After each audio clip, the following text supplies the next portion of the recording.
Welcome back to Around the Block Volleyball. The preliminary phase of the women's VNL just finished and the US just barely made it in as the 8th seed.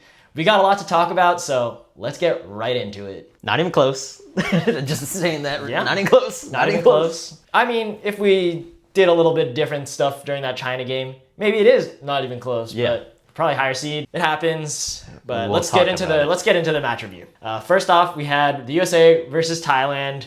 We ended up winning 3-1, but it was a little bit scary. I did not feel that comfortable. That first set, it went 28-26. US barely won. Then we lost the next set, 25-21. Yeah. And then the third set also went into extra points.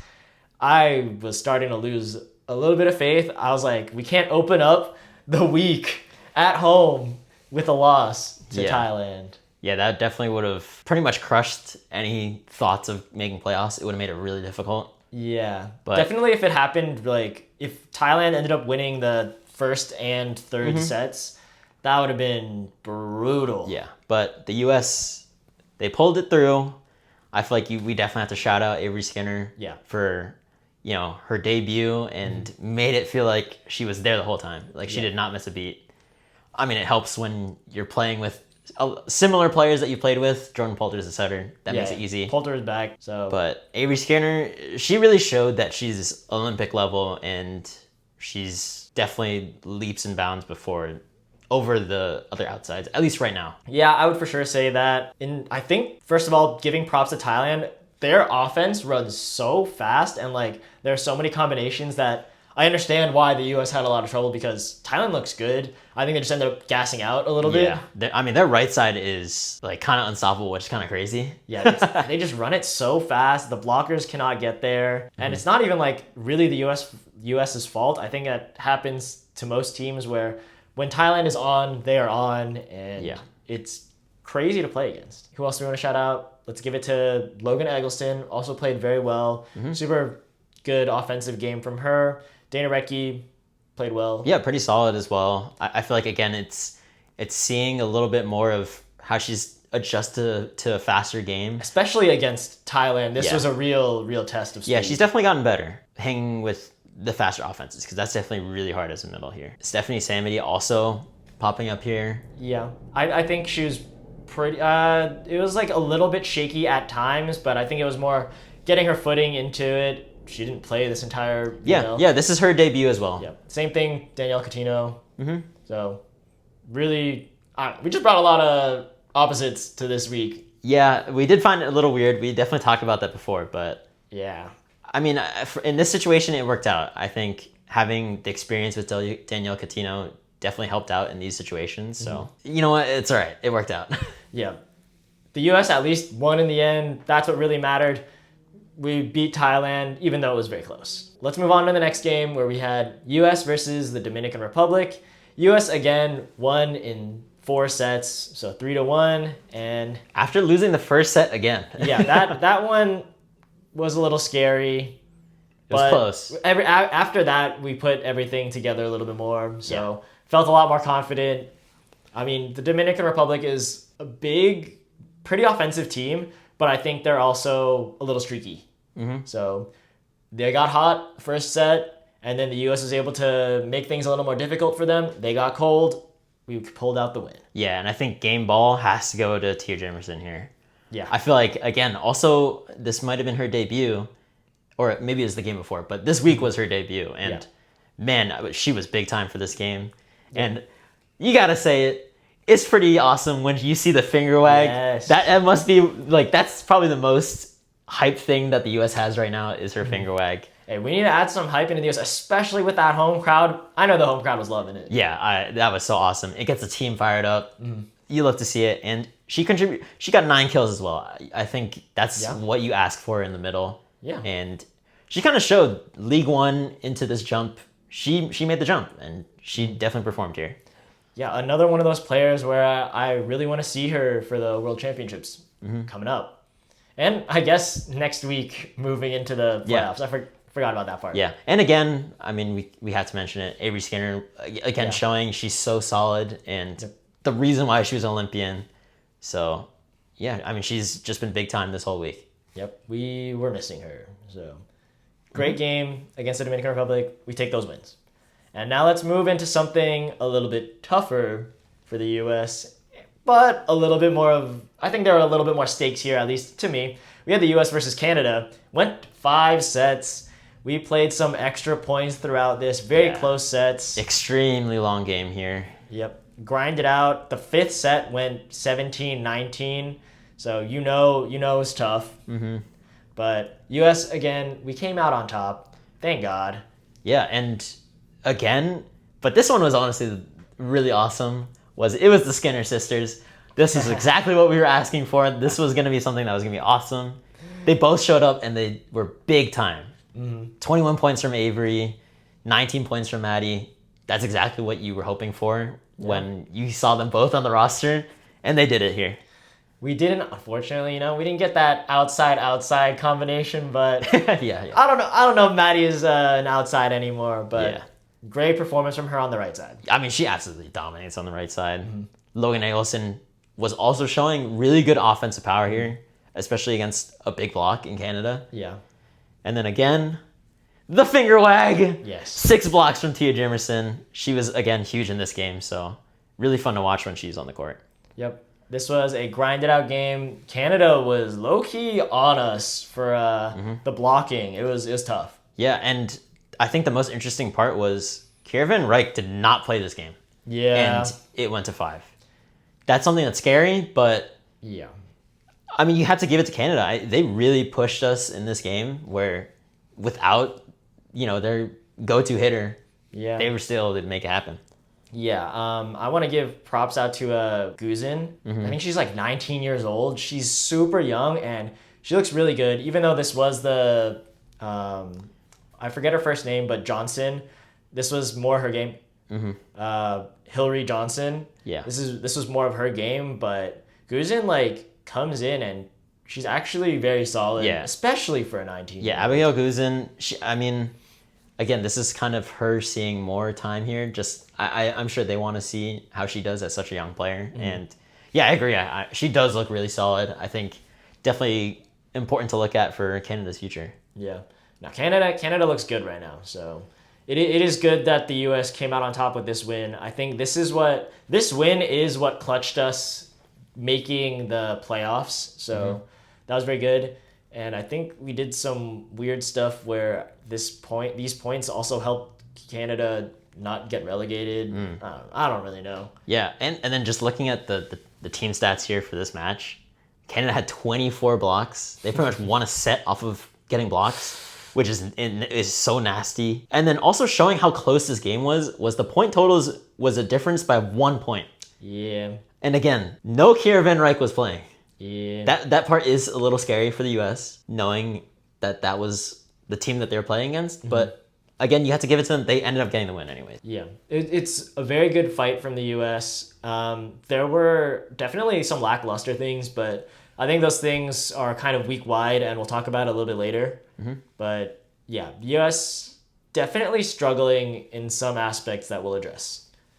But let's go on to the 4th game of the week. We're doing U.S. versus China. This is where the U.S. kind of basically just put in everyone that didn't really play. So we got almost an entirely new roster out there. Rachel Fairbanks was setting. Sarah Franklin didn't really play much the entire week. She got to play. She played a lot. I think Mims. That was her first time playing. Taylor Mims played. Yeah, that was her first time playing this week. Ronnie Jones-Perry, I don't really know if she played this week, but she's played for... Yeah, Asia O'Neal got more playing time in this game as well. A lot of new faces, and they kind of... Even though things got a little scary, it went to 5 also. Mm-hmm. Forgot if I said that. We lost. But it was like a test for these players, I guess. Mm-hmm. That's how I'm going to go about it. Obviously, if we wanted to really win this game, we would have switched out the players at some point, especially because it was a reverse sweep. Mm-hmm. We probably would have switched out some players, try and get a little bit of new energy in there, but I guess Eric Sullivan wanted to let these players ride it out, see what they're made of, pretty much. And then what they're made of. Also allow the starters that we would look for in the playoffs to get some rest as well. Yeah. Get a head start on the rest. Yeah. And it's interesting the dynamic between the coaches because China kind of did the thing where it was really young to start, and that's how they went down 2-0. I think it was that third set. He kind of flipped the switch where he was like, oh, we're actually winning this set. And then he ended up putting in some of the better players, or that might have been the fourth set, something like that, where they ended up putting some of their better players for China. And then they ended up winning this whole thing. And you have to give it to him. I think it was kind of interesting that he ended up doing that as a strategy. But, I mean, it helps out them because they got a better seeding in the playoffs. But, again, ultimately for the U.S., we kind of look at this game that it doesn't matter too much. We still secured the playoff spot. You would want to win this game, but... I think we would have moved... If we won in 3, we would have... Or 3 or 4, we would have moved up to maybe 6th, I think. And if we won in general, we would have moved up to 7th, which would have been nice because... We'll, again, talk about it after, a little bit later. But our first round match is Italy, which is it's going to be really tough. But I think we're really in the mindset... The U.S. is really in the mindset of... This is all kind of just training right now. This is all just testing players, giving them experience in tough matches. And that's what this game was. It's tough to lose and get reverse swept. And China did this on back-to-back days, honestly. Yeah. They just played a reverse sweep the day before. Both teams were exhausted, which is why I think the U.S. also played this more fresh roster. Yeah. But it's tough. Yeah, and I will say, I mean, we already mentioned it, but Sarah Franklin... She had a game. My gosh. I mean, she really is showing that she's putting her name in for making that Olympics in 2028. Yeah. She's really making it known. I really like that she was super aggressive in asking, kind of demanding the ball. She even when she was in the back row, there were some points where she was like, give me the ball. And she was showing why. And she was, I mean, she had really good reasons why with how well she was hitting. Yeah. And it really is showing the development for her. I think she kind of has built up this aggression in her play that, you know, it was a reason why she was a National Player of the Year in college. And then she made the jump to League One. That's already pro players that you're playing against, Olympians. And then now, I mean, this is international play. This is what she wants to make that next step. And this is another game where it really proves to me that I think she's getting there. She's well on her way. Agreed. This is a very amazing game from her. Also, shout out to Rachel Fairbanks. She set Sarah Franklin a good game. Yeah. So, I mean, this was nice to see from her too. I feel like she's definitely one of the setters that I was really hoping to see. Still unsure because she hasn't played that much. Yeah, I think it feels like she's still figuring everything out, which is totally fine. It's just, I think it was announced already, but I don't think we're bringing her to the playoffs. I would assume it's Sage, just from her playing time. Yeah. And I think it's going to be interesting. Looking forward, I mean, you know, this is well in the future, but Sage, Rachel Fairbanks, I mean, they are the two younger setters right now that they're looking at. So it's going to be interesting how that goes. It should be a good competition for both of them. Yeah, I think Rachel Fairbanks is honestly my pick for the future of USA volleyball setting. I think it's just more the connections that she has with all these hitters right now is still pretty fresh. I think Sage does connect with her hitters a little better right now. Yeah, and she showed development pretty fast as well, right? I feel like we weren't as high on her in week 1, and in week 2 she shot up and she was looking super poised. So. I think during week 1 it was just getting better game by game. Yeah, for sure. So it'll be fun going forward looking at that setting matchup right there, that little competition. And then can we just talk about, real quick, the China players are so freaking young. That was actually right. What was the stat? What did they say? At some point, China was fielding a roster or 6 players where their average age was 21. On the court. Yes, on the court, their average age was 21. The U.S. doesn't have any players younger than 21. Yeah, the closest is Lexi probably, yeah. It's just crazy. I mean, it's awesome that China is so young and they're so good. Yeah, they have a future for sure. Yeah, they're definitely a dangerous team because, I mean, they have the veterans right now that are still really, really good. And then clearly they're bringing up a lot of really good young talent. Tough loss for the U.S. there, but still made the playoffs, I guess. We made the playoffs. We're going to talk about it soon. But first, let's get into our Week 3 MVP for the U.S. We definitely hinted at it already. Yeah. Let's get right into it. We picked Avery Skinner as our MVP. Hands down. Yeah. She only played 3 games, but those 3 games were all we needed to see. Yeah, and they were really loud 3 games. Yes. In those 3 games, she scored 54 points on 45% efficiency. She had 4 blocks, 3 aces, and 31 digs. Insane. And her reception, while not perfect, I think the U.S. in general just needs to work on that, was some of the best that we've seen this VNL. Yeah, I think for sure. She ended up being, is crazy. She was the go-to hitter on the team, and she was also sometimes their best passer. Yeah. Now, the libero for sure, but, I mean, they just don't get served the ball as much. Yeah. So she was serve receiving a lot, passing well, and she was the go-to hitter. That's what we expect from A.B. Skinner, and she met those expectations for sure. Yeah. Absolutely deserving of this MVP. I mean, what a debut for the 2025 VNL from her. Yeah. How about honorable mention, right? We got one of those? Yeah. I think here's where we're going to pick Tia Jimerson. Now we're talking about a loud, good week 3 debut. Yeah. This was the best one. Her energy was just unmatched, even though she didn't play every single game. I think when she was playing, well, first of all, she had insane games with, I think on the week she maybe had like 10 blocks plus. She had 10 blocks. Yep. On the week she had 10 blocks, which is pretty good. I'm pretty sure she only played in those 2 games, by the way. 10 blocks in 2 games. In Dominican Republic and Canada. Yeah. So we got a lot of energy from her as well. I think during the Canada game, she was absolutely essential to us winning. The energy that she just brings onto the court is, I don't know. I don't think you can quantify it. It's like some crazy confidence and like a swagger about her that she plays with, which I think it really helps the energy of the team. I feel like they feel more confident out there. Yeah. They have more, it's like better energy, better vibes. I feel like it's definitely a good feeling when she's out there. And I think it's the type of thing that installs confidence into the rest of the team, which is what you want from a roster this young and maybe not doubting themselves, but you can get swept up in a little bit of the emotions pretty quickly.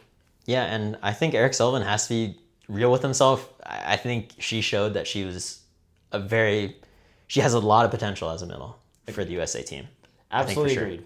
I think we're going to see her moving forward, including into the World Champions, I hope. I really do. Yeah, it would be so electric if she's out there and she's playing. But speaking of Eric Sullivan, I think now we can just move on into our overall thoughts of USA on the week 3, and maybe a little bit more broadly, the entire preliminary phase of the VNL. Like I said, let's start with Eric Sullivan. He has been so hands-off, it feels like. Everything that we can visually see right now just feels so hands-off, where it's like he's letting the players deal with things. He's kind of just watching them and seeing what happens as the games go. And I don't know how to feel about it. It's like, yeah, I want to see the players go, but also like I want to hear a little bit more coaching, more active decision-making from the coaching staff. So I'm very mixed on this. Like, I like to see all these players play. I like to see everyone given their fair chance. But also, sometimes when players are playing bad, we need to make some harder coaching decisions. And I think even just from the beginning of week 1, I thought that everything felt pretty soft from the U.S., where it was like, we're just here to learn. If we make mistakes, it happens. I kind of agree, but to the extent that it's happening, it's a tough watch. I can see that. I think I guess I'm looking more at the coaching part, where I don't mind it as much. I think there's definitely, I will say I think it's better now when you do have the experience of some of the other players out there on the court. I think that's when it's important. Especially when you have an Avery Skinner, Jordan Poulter. I think that's when it's more okay, because you want them to take that leadership. You want them to be vocal and let them kind of drive the confidence into the rest of the players. And it's not looking at the coach, oh, what should we do sometimes? There's kind of that. It is kind of hard to balance that. But I don't know. It's kind of difficult to kind of judge how he's been so far. I mean, it really only has been one VNL. So it's kind of difficult to say. I think it's mostly just like when we see him kind of compared to other coaches, especially, all the Italian coaches. They're very emotionally involved with their team. They're really like hyping them up. And then maybe this doesn't need to be exactly how it is, but when their players disappoint them, something happens. The Italian coaches, you can see the disappointment, but also there's just that level of, okay, yeah, that was disappointing, but I know you can get the next play, now go do it. Yeah. I didn't feel any of that from Eric Sullivan. It kind of like felt, oh, we made a mistake, learn from it. Like, that's okay. Yeah. But we made playoffs, but I just wanted a little bit more fire. Yeah, I don't know. We'll have to see going forward. Yeah, definitely this playoff game will be telling, and then also World Championships. Yeah, it's tough. You're comparing him to he's filling the shoes of Karch. It's a little rough. That's a little rough. Yeah, I mean, Karch giving advice is definitely a little different than coming from anyone else. Yeah. But generally, what else for overall thoughts? U.S. Just to speak on Sarah Franklin real quick again, just because we did already. We've talked a lot of positive about her, but dang, the growth she's had over these weeks. She's looking so good. Yeah, I feel like it's been really fast, like her growth. And again, like this just makes me that more confident that she will be able to play in the LA Olympics. And it feels like she's competing for that starting spot already. Yeah. And like I know there's a lot of experienced players ahead of her. And like it's not to like disrespect those players, but just from recency bias, what we've seen from Sarah Franklin in the past couple weeks, good. She looks really good. Yeah, and there's a reason why she's going to play in Italy and not exactly returning to League One right now. Yeah, she's going for the most growth possible, playing against the best players from basically the world, all in one league. So wishing the best of luck to her, and I'm a believer. Yeah, I think the doubters, the haters are hating right now. Yeah, but I feel like they don't have a lot of fuel. With the way that she's been playing. Yep. Also good to see has been Maddie Skinner just playing on that right side. It's good. A little bit weird still that this week we had a million right sides, but yeah. It's whatever. I guess everyone needed some playing time, which is good. Is just weird. Because not everyone got playing time because there were 4 matches this week. Yeah. And we didn't we didn't give each one like their own game, I guess, which could have been an option. It was just you can play some points. You can play some points. Yeah. Taylor Mims, here's the last game, I guess. Yeah. And Stephanie Samity, kind of similar thing. Yeah, well, she got like just subbed in a couple of them. It was like not fully consistent time. Mm-hmm.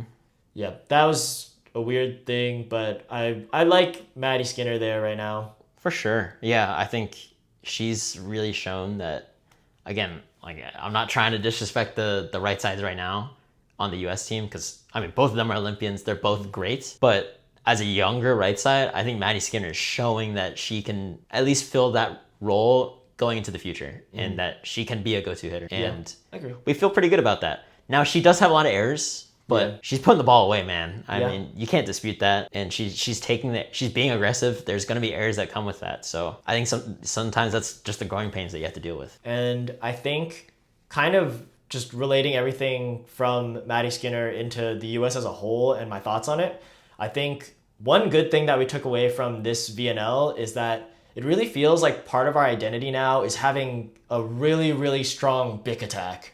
Our outsides, our opposites. Everyone just has really, really good big attacks. It feels like our most effective attack that we have available to us. Better than anything in the front row, even. Yeah, I mean, in serve receive, I think Maddie Skinner Bick is like a quintessential part of the offense when she's in. And it feels like it's like the most efficient thing that they can do, which is kind of crazy. Both Skinner sisters hitting the big. Yeah, it's pretty insane.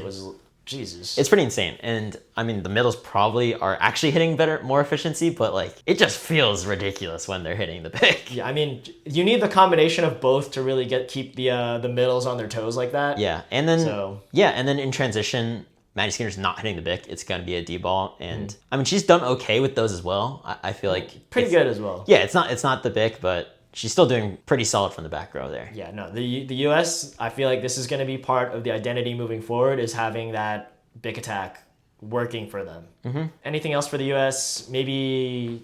I would say Lexi. Again, I think she's another player that, I mean, she's literally right out of college. And to me, she did look really good in the 2 games that she played. Again, Morgan Hens, she's still really good as well. So that's kind of tough in this libero kind of depth chart that we have right now. I'm not differentiate. I don't give either one that much leeway over the other right now, but it is impressive that Lexi's able to come right out of college and be at the same level as Morgan Hens. Yeah, and it's kind of funny. It's not like she's reminding us that she's this good because we know she's this good. Yeah. But let's be real. She didn't play in the League One games really, which is fine because she was playing behind Justine Wong-Arantes, so it's not going to happen. Yeah. But it's kind of like a reminder to you, hey, I'm still this good, and I can make this jump to this level. And again, I thought she had a really good 2 games this week. Mm-hmm. Reception was like it felt like it was absolute nails, like no errors, a lot of perfect passes. They were in system a lot, and the defense, you know that her defense is gonna be really good. Yeah, she covers so much court, and I think I feel pretty good. There was definitely just that one ball that I remember where Lexi just came diving in out of nowhere and took it from I think Avery Skinner. Yeah, and I was like, you don't need to do that here. We all got enough defenders now. And I was like, my excuse was for her at least was like, she's probably used to doing that in college. That was just a habit that she's like, I have to go for this ball. But Avery Skinner was literally right there. Yeah. So. That's okay. It happens. Yeah, it's learning process. Yeah. Other thoughts? I think this is probably my last one. Is that Poulter was having a rough time this week. Yeah. I think there was like a lot of misconnections going on, and I was really surprised. But it is a new set of players with her for the most part. Yeah. Players that she hasn't played with before, so the connection isn't there. Yeah, I mean the middles are completely different. To be fair. So I mean, there's Dana Recchi, but. Generally, we were having a lot of misconnections. I don't know if it's Eric Sullivan's like offense that he's trying to run, but it's really fast. And I think Poulter was shooting both high and more frequently low on a lot of the sets. I do remember seeing some Dana Recchi swings where it's like, why is she swinging with her arm bent down? She is literally almost 7 feet tall. Yeah. Let her swing high. But I think it's a mix between Poulter setting low and just generally the speed of the offense that Eric Sullivan wants to be so fast. Yeah, I think that's the tough part is balancing the system and getting your setters to be able to set that system efficiently. And I actually think Rachel Fairbanks did with the one game that we got to see from her. She did a really good job setting that type of system. So that is good. Yeah, and it's not that we don't think Jordan Poulter can do that. She definitely can do that. I think she's way skilled enough. I think it's literally just time, a difference and in system that got put on her from what Team USA was doing, and just new players trying to figure out that system is pretty difficult. Yeah, it's going to be hard. I mean, you definitely have different ranges on these players. I mean, the middles, you said it's so different with the middles that they have. Setting a Tia Jimerson slide versus Dana Recchi slide is going to be very different. Mm-hmm. And even with the outsides, I'm sure it's going to feel really different compared to when you're setting a Sarah Franklin versus a Jordan Larson. I feel like that just feels different as well. The right sides might be a little different. There's a lot of things going into it, so we'll have to see World Championships and playoffs, how that looks, but that's hopefully something that we can smooth out for playoffs for VNL. Yeah, definitely important. That's why I did want to see Rachel Fairbanks on some of these rosters, but it's all good. But let's move on to, first, let's talk about the standings of the league, and then we can kind of get into the playoffs. First, let's just talk about the teams that made it to playoffs. Mm-hmm. We have Italy, Brazil, Japan, Poland, China, Turkey, Germany, and then the USA. Mm-hmm. Yep, makes sense. These are pretty much the top teams. France, not actually that close, but damn. France was playing pretty solid, honestly. From what I expected of the French women, I didn't think that they were that good, but maybe the women's felt pretty top heavy. And at the bottom, we have Korea getting eliminated. Yeah, they have been relegated. Yes. It sucks in that it feels like they were formerly such a good program, but I think this generation, after they lost this past generation, the transition into the new generation hasn't been that great. Yeah, it's tough. Yeah, it's lower level. That's a really tough transition to make with, your best player in your country's history retiring. So and everyone in kind of like her generation, her group of players. After when that Olympic run that they made. So it's tough to see them go, but this is just how it goes for VNL. So not to say that they don't have a chance, they can always come back, but I'll say for now it's gonna be tough. I preferred them get removed for now than Thailand. I think for sure. I think the systems that Thailand has, I think they've shown that they can be a competing team. Mm-hmm. They've competed with a lot of these games. They only won one game, but it did feel like they were really close to winning a lot of others. So, I did not want to see Thailand go. So, sorry, Korea. It's just, you're in a rebuilding phase right now. You got some stuff to work on. Yeah, that's just the timing of it. That's just how it is for VNL. Not everyone is insane at volleyball where you just happen to get superstars that can carry you into the next generation. And hey, someone's got to lose. Someone's got to get relegated. So that's just how it is. Yep. So we'll see who comes up next. That's our vague summary. Let's just look at the playoffs right now. All right. We got the playoff bracket here. I feel like we have to just start with the main game here. Italy versus USA for round 1. This is going to be rough. It's going to be hard. I don't know how to say this gently, but I think we're going to get rocked. It's going to be tough. Italy looks so good. Italy looks so solid. Yeah. And the USA, I mean, we know that it's a young team. So that's a huge test to be in the first round of the playoffs here. Honestly, for the US, I think not getting 3-0'd would be a win. Yeah, I think it's just competing out here. Yeah. Really showing from the younger players that they can do it. They can rock with these really good teams, even if it's not a win. Yeah. But, I mean, obviously, I think for them, for sure, their mentality is that they're going to win this game. And that's just how you have to approach it. And they're not wrong in that. But we're calling it how we see it. Yeah. We're calling that Italy's going to win this game. We're US fans, but we're also we're volleyball fans at the end of the day. Yeah. And let's be realistic, Italy looks like the #1 team by far. Yeah, and this is all out of all VNL, so it's not even a problem on the US part. It's just it's not the US's fault. It's literally just who you're matched up against. That's just a matchup here. Yeah, I would have said this for pretty much every other team. Yeah, and then let's go to the same side of the bracket here. Mm-hmm. Let's go with Poland versus China. This one is maybe not the best match, but it's a tough match. It's pretty tough. Yeah. I think it's pretty tough. I think, after what China's game just ended up being, it kind of didn't look that good for China, but if we're being realistic with how China will play with the roster that they're going to want to roll out, they're going to be a tough out. I think it's going to be a tough out. And Poland does look very good. Stysiak, Lukasik, they're so great. So, I don't know. This is a pretty tough one for me. Looking at the matchup, it is in Poland. Oh, it is in Poland. Oh, man. Yeah, so a young China team versus a Polish crowd. Yeah, that's going to be rough. Yeah. And it's a very good Poland team. yeah. That's a very good Poland team. Poland's insane already, but at home, I don't know if Poland's losing. Yeah, it's still a pretty, Wang Yuan is there, but it is generally a pretty young Chinese team here. And I don't think it's going to be a 3-0, but it might be a 3-1. Yeah. It's going to be a tough game. I think it's still going to be grinded out, but yeah. Poland here got the home cooking, home crowd. Yeah. I think I'm rocking with Poland here. Yeah, let's just take Poland. That's how it's going to be.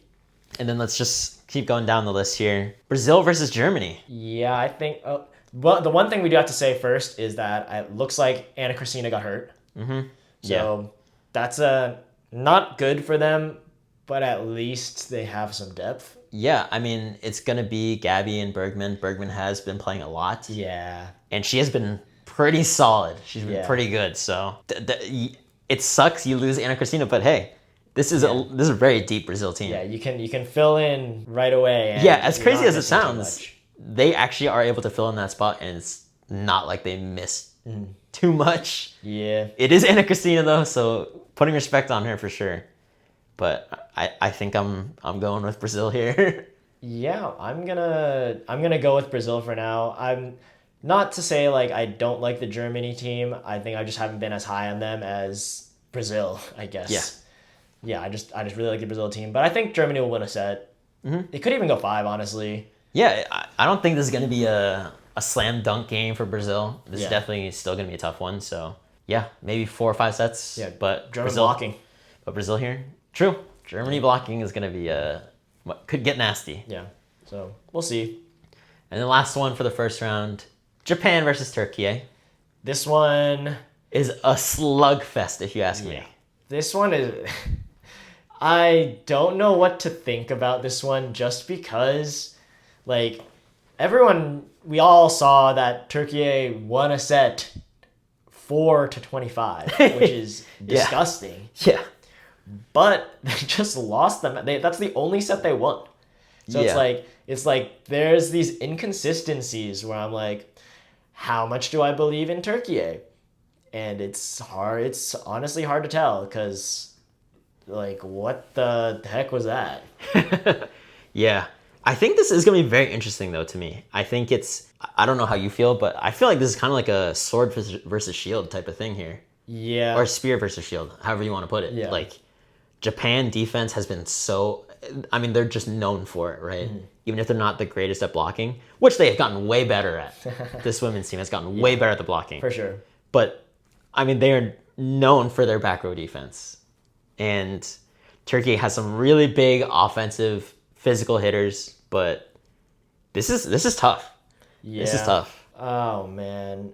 I'm going to go out there and say I'm a Japan fan for this women's team. Yeah. I kind of want to see Japan win this game. Honestly, I think this is fully dependent on what Turkey shows up, because they are the inconsistent team of any team. Yeah, true. I think it'll be really close, but I think I'm gonna give the edge to Japan. I think Japan is like one of those like super steady teams. Yeah, yeah. And then Turkey is gonna be like this super inconsistent, and I'm just gonna be for real, like Karakurt is probably gonna get served off the court, because one, Japan already has really, really good serving. Yeah, really good serving. Two, Karakurt is still really just a right side being forced to play outside. Yeah. So she's gonna get served off the court, and I think Turkey kind of does as well as she does. Like they kind of run off of her vibe. She's definitely the heartbeat of that team. Yeah. So I mean, maybe this comes down to how Japan plays and you know how smart are they going to be. Yeah. But yeah, I think Japan's going to take it. I think the consistency is there. Yeah, I think this is the type of game where Karakurt could get very frustrated. And just showing how Japan has been so steady throughout this VNL. Yeah. I think I have to give them that respect. And then, we can just move on. We could just go predict the entire thing. I think so. So we had Italy versus Poland. Italy going next. I think so too. I think even if it's Poland at home, but I think Italy has just looked too nice. Yeah. So we got Italy moving on to the final. Yep. And then we have Brazil versus Japan. I'm gonna pick Brazil. I think Brazil is low-key just Japan with a little bit of more juice. Yeah, a lot more juice, and maybe a little bit worse defense, but not by much. Yeah, I think this is really difficult.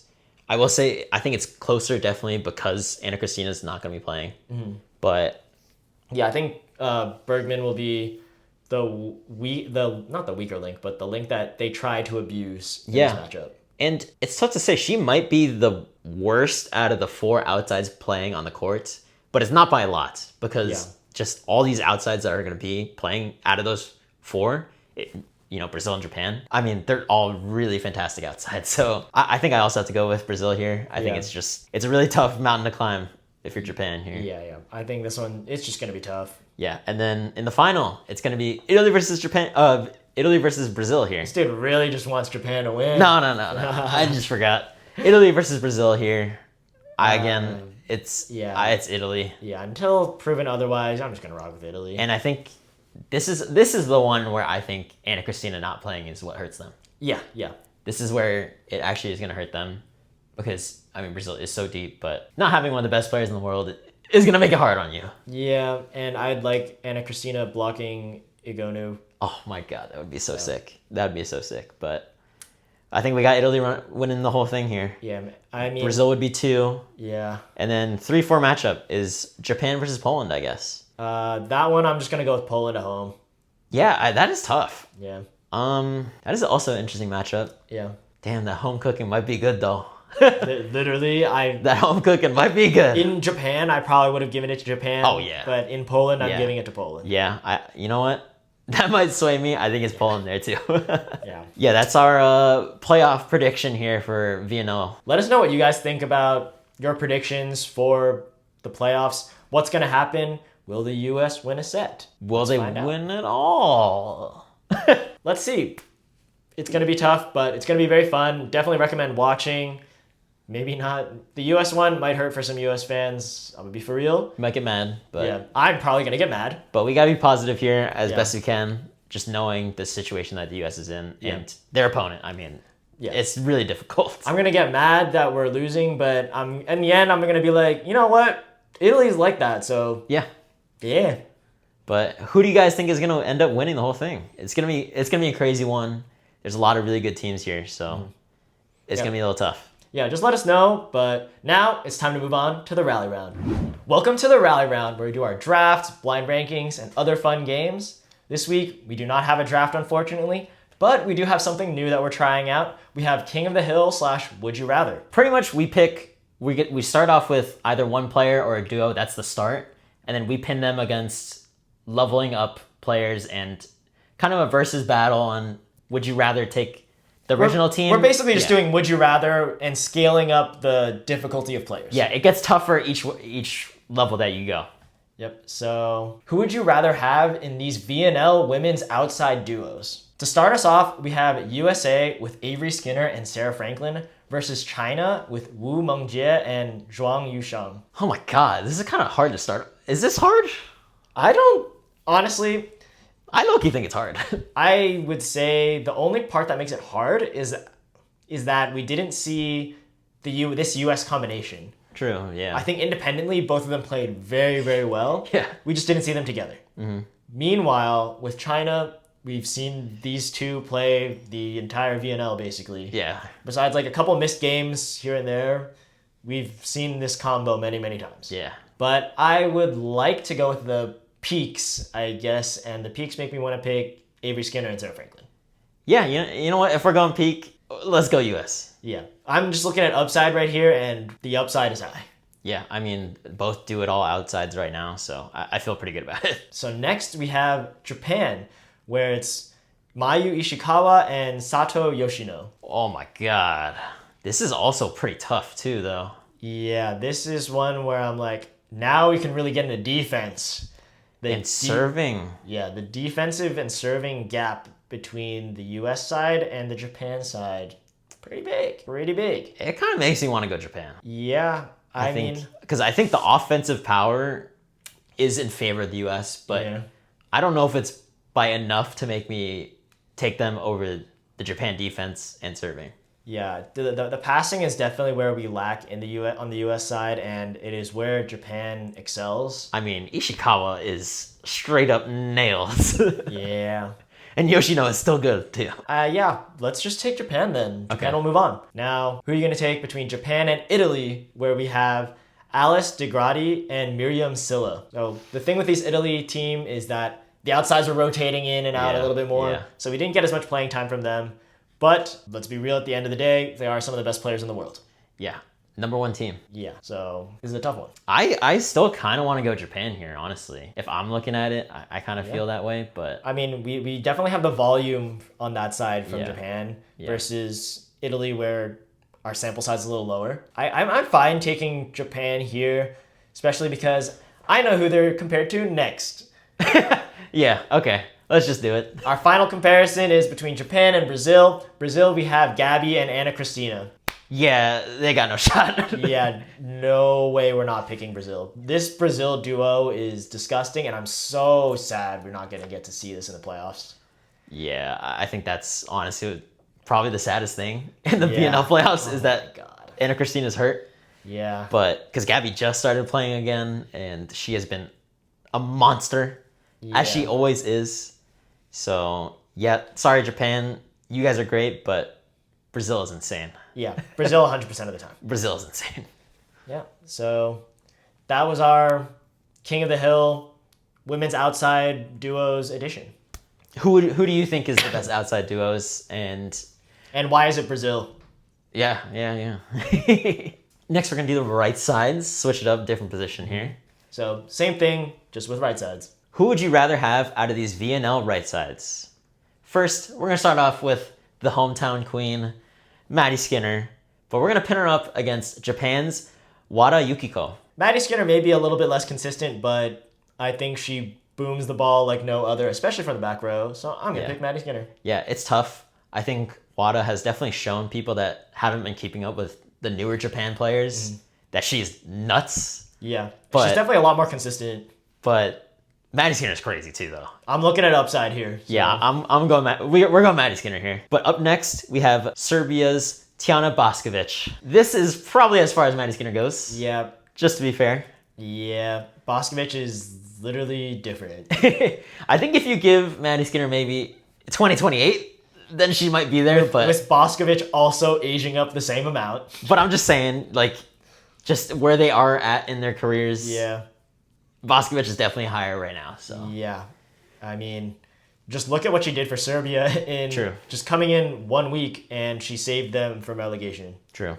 So, sorry, Maddie Skinner. Boskovic moves on. And then for this next one, we have Boskovic versus Kiera Van Ryk from Canada. Well, this is an interesting one, especially because we just got to see 1 week of each, basically. Yeah. So Kiera Van Ryk did definitely come out real smoking hot out of week 1, though.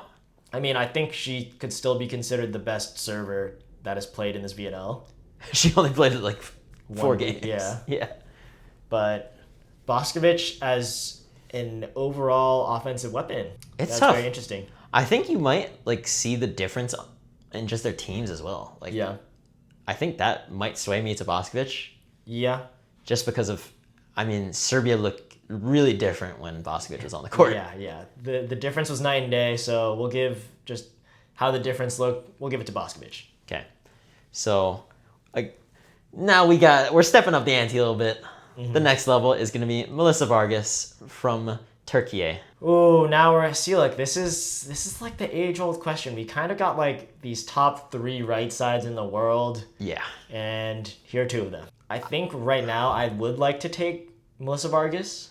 I think so too. Yeah, I think she's better. I think she hits higher. I think when we see worse performances, I don't think it's because of her. Like, I don't think it's her fault. Yeah.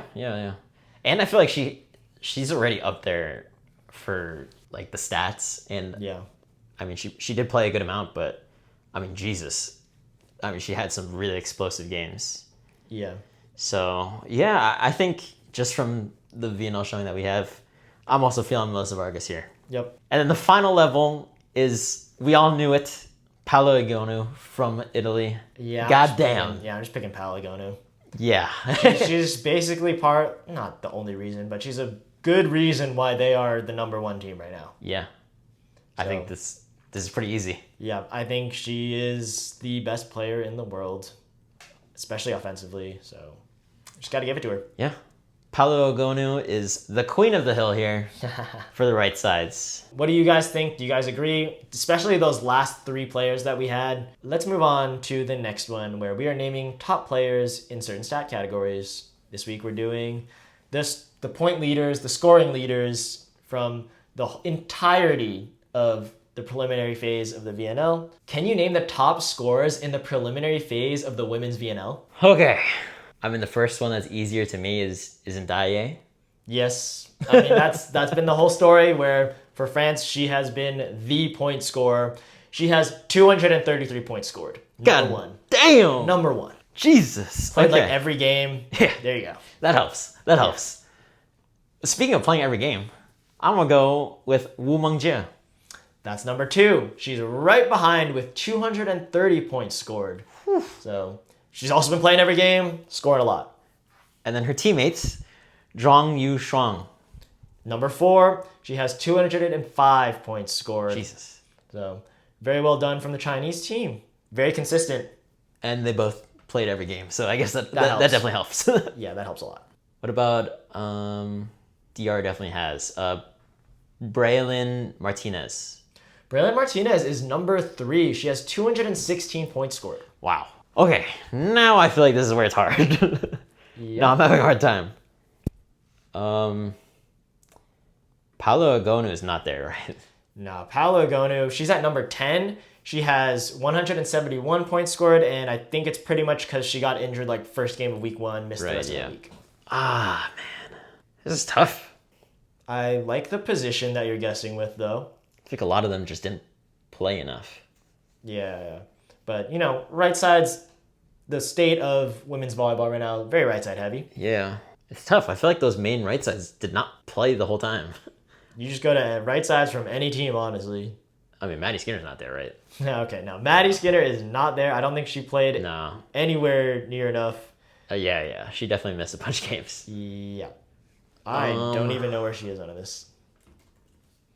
Maddie Skinner is 37th with 106 points. Damn. Yeah, we were switching through those right sides. Yeah, that's true. Wow, what? I mean, Vargas played a lot of games, but she's not all 12 though, right? And she did not play all 12 games, and Melissa Vargas is #28 with 120 points scored. I feel like they all just didn't play that much. All the really good right sides, I feel like they didn't play that much. There are some right sides that have played a lot that you have not mentioned yet. Is it Stishyak? It is not Stishyak. Stishyak is at number 18 with 149 points scored. What? I don't think I got that. What? At the number 5, we had Gaia from the Dominican Republic. So they got two. They got two of the top scorers, too. Dominican Republic was scoring. So Gaia's number 5. She had 201 points scored. Oh, wow. Just broke the 200 mark, too. Yep. So lots of points scored in here. Damn. That's just the state of women's volleyball. Right side heavy. Yeah. But let's move on to the next one. We got a blind ranking. For our last game of the day. So it's just going to be blind ranking the VNL Week 3 women's performances here. Blind rank these VNL Week 3 performances from the women's. We'll start off with Sarah Franklin versus China, a 5-set loss. But she did have 32 points, 29 kills on 44% efficiency, 3 blocks, and 4 digs. Oh my god. Okay. She was balling. She was balling. She was demanding the ball. Oh, she lost though. she couldn't take us to the promised land. She couldn't take us to 7th place. Move one spot up, please. Oh, but 30 points is a lot of points. It's a lot of points. Yeah. It's tough with the loss. So I don't want to put her at 5. I'll put her at 4. Next, we have Pauline Martin from Belgium versus Czechia with a 4-set win. 31 points, 28 kills, 46% efficiency on that, 2 blocks, 1 ace, and 9 digs. Oh my god, in 4 sets? Yeah. Whew. Wow. Okay. Put on the backpack. Yeah. That one... Ooh, I'm thinking number 1 right now, and that's crazy. I don't know. I'm a safe player. I'm put at 2. At 2. Okay. But that is an insane game. In 4 sets, oh my god. Yeah, pretty nuts. Oh my god. Pretty freaking crazy. Next, we have Helena Causette from France versus Brazil in a 5-set loss. Ooh, she had 33 points, 31 kills on 45% efficiency, 2 aces, and 10 digs. So she was balling. She was balling. She was balling. They just ended up losing. They did end up losing. This is very interesting now that I have Sarah Franklin down there with 4. Okay. You got you got 1, 3, and 5 here. Yeah. What were Sarah Franklin's stats again? 32 points, 29 kills, 44% efficiency, 3 blocks, 4 digs. Causette had 31 kills, 33 points. So 1 more. 2 aces as well. Man. 10 digs over 4. I don't like the situation I've put myself in. I mean, you're not putting her 1, right? No. Okay, so you got 3 and 5. Yeah, the decision is between 3 and 5 right now. Right, it was never going 1. All right, that's not that bad. It's just, is it better or worse than Sarah Franklin's? And what do I think will come next? That's where we're getting a little, Yeah. Sorry, could you read it out one more time? Causette had 33 points, 31 kills on 45% efficiency, 2 aces, and 10 digs. 10 digs is a lot of digs. It's a lot of digs. And 2 aces. Yeah, 2 aces is very nice too. It's a loss though. I feel like I just have to stack the losses at the bottom. I'm going to put it at 5. Okay. Yeah. Causette going to 5. Yeah, sorry.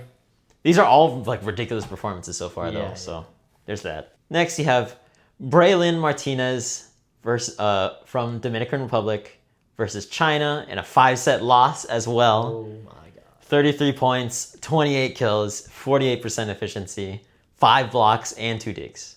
There's a lot of players that were balling even though they lost. Yeah, I mean, 5 blocks is a lot of blocks. And the efficiency was a little higher. It's still a loss. It's still a loss. I'll stack it at 3 and hope that the last one's a win. Well, luckily, at your number 1 is Tiana Boscovich versus Belgium with a 3-set win, but she had 26 points, 22 kills, 53% efficiency, 3 blocks, an ace, and 4 digs still. Okay, 26 kills or 26 points in 3 sets. She won. Nasty. She won a set all by herself. Yeah, and a little more. And 1 more. Yeah, that's freaking nasty. in 3 sets. Yeah, wow. Okay. I think I'm okay with that. Maybe at the end, maybe to start off, actually, I should have put Sarah Franklin at number 5, but little did I know that everything was going to be so impressive. Yeah, this yeah. week. A lot of people put up some crazy numbers. Bangers. But also in some losses, too. Yeah, a lot of the bangers came in losses, which kind of sucks. Yeah, we're kind of heavy leaning. You got to get the win for us to feel a lot better about the performance. I like getting the win. Even though it's not really their fault sometimes. Not their fault. You know. It happens. We weigh it that way. That brings us to the end of today's episode. Thank you guys so much for watching if you made it this far. In the comments, give us your playoff predictions for the women because it's going to be spicy, especially when we're getting to those semifinals, finals. Mm-hmm. A lot of fun teams. Let us know who's been your favorite team to watch this entire VNL also. I know we watched very heavily the US, but in terms of what we've seen so far, maybe not our favorite team. Yeah, and I know we have some international fans now too, so definitely let us know what you think about your guys' teams, how they performed so far in the VNL. I think that's just going to be fun to see. But moving forward, we got the men's week 3. That's going to be super hype. We're getting ready for that. Yep. So we'll get into it next week. So see you guys next time. Peace.